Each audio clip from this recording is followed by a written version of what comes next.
Oke, jadi ini cara membuat susu kedelai yang benar. Jadi kedelai itu bukan disangrai, tapi direndam.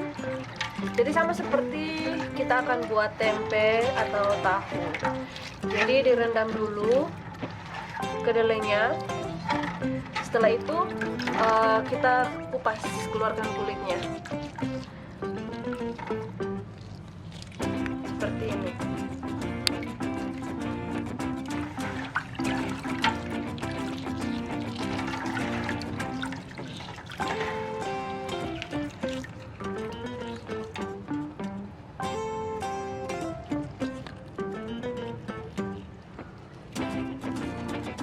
Sudah.